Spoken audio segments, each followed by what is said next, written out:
Falling in love is a crock, nothing but a bunch of stupid hormones. Any guy who really cares for a woman is a sucker. Why would a woman fall in love with a sucker? I'll let you in on a simple secret. It is like when Ra's al Ghul in Batman begins talks to Bruce Wayne about criminals and Bruce Wayne's world journey to understand the criminal mentality.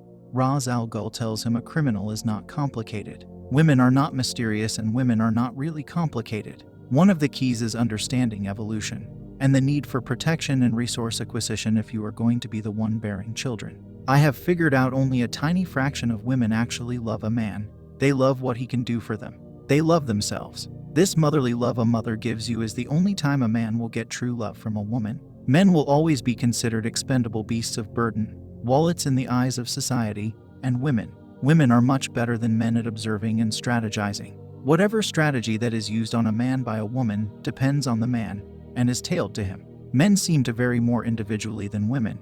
There seem to be fewer retarded women and fewer geniuses and more clustered in the average range. Women are more similar to each other than men are. Aside from child rearing, this is one reason why women are more socialistic and men are more individualistic. You will always find many more libertarians among men than women, because women are much more collectivist than men, because of the need to raise children and their fewer individual differences. The reason why women seem mysterious to men is that it is men that are complicated. The strategy used on a man depends on how that man is different from other men, and men vary greatly. That is why one man does something and gets one reaction, and another man can do the same exact thing and get a different reaction from that woman. Women are attracted to men who exhibit certain key attributes, just as men are, but women and men are different, which is politically incorrect these days. Women are attracted by certain signals designed by nature to cut through the noise that many men use to try and score with women. The biological imperative for men is to proliferate,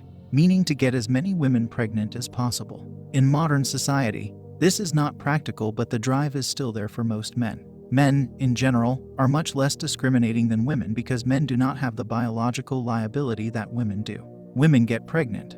Once pregnant, women are out of the loop for a very long time and saddled with a child to care for whether the father is around or not. Men have no such liability. So men and women have directly opposed biological imperatives most of the time. This rather enormous difference is the reason women are biologically the gatekeepers.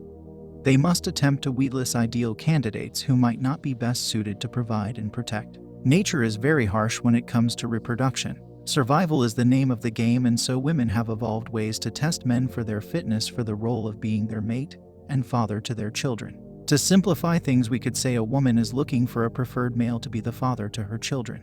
The fact that the ideal man may not exist doesn't change the concept of looking for a man that fits the bill as closely as possible. Physical attraction, confidence, balanced temperament, humor, common interests all demonstrate fitness and are prerequisites for the dance to come. If one thinks about the ideal man, one can clearly see that a more ideal man will most likely have many more opportunities with many women. This is very important because they are simply less invested in any given woman they meet. This less interest is a key positive signal whether we like it or not. Think about some of the differences between a man who has dozens of women who want to go out with him tonight versus a man whose best option is his dog and a movie on his tablet. The man who has many options is not going to be that invested in one woman, but he will likely be happy, fun, and confident. He doesn't pressure her. This is really the key, and what many of the signals that women are looking for are based on. A preferred male who has many opportunities for dating is, in part, identified by his interest level. A man who is too interested versus a man who is only mildly interested, or a man who chases relentlessly versus a man who shows restrained interest. Every interaction, even small things, demonstrates a level of interest. In this case, less is more. Men will see many of these signals as giving love, really love. Men often see more as better. Men love it when women show lots of interest. The male ego has no bounds. Women too love to be noticed, but prefer to be noticed by men whom they find interesting. Women often see less as better. Women sometimes complain that a man doesn't give enough attention, but when attention does come in moderation, it is much more rewarding than a constant bombardment. Bottom line is that too much love is a red flag and boring for most women. All things being unequal, the more restrained male who shows less interest will be more interesting.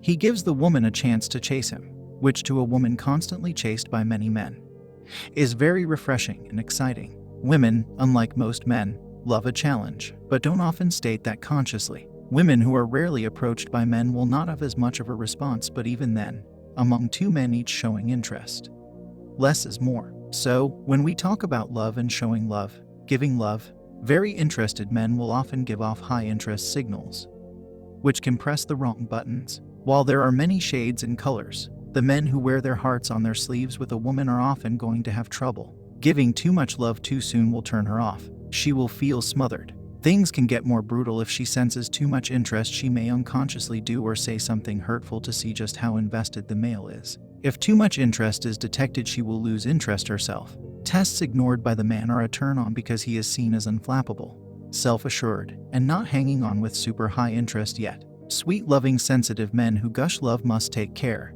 Beware and restrain lest you get weeded out in favor of a stoic, less emotionally available aloof candidate. Not all aloof, stoic men are ideal or preferred men. Men too have evolved countermeasures, and as a result, many men are just emotionally unavailable, apathetic, aloof, and not terribly loving or ideal. A few 100,000 years of evolution produced human women who didn't need to fall in love with guys who really care for them.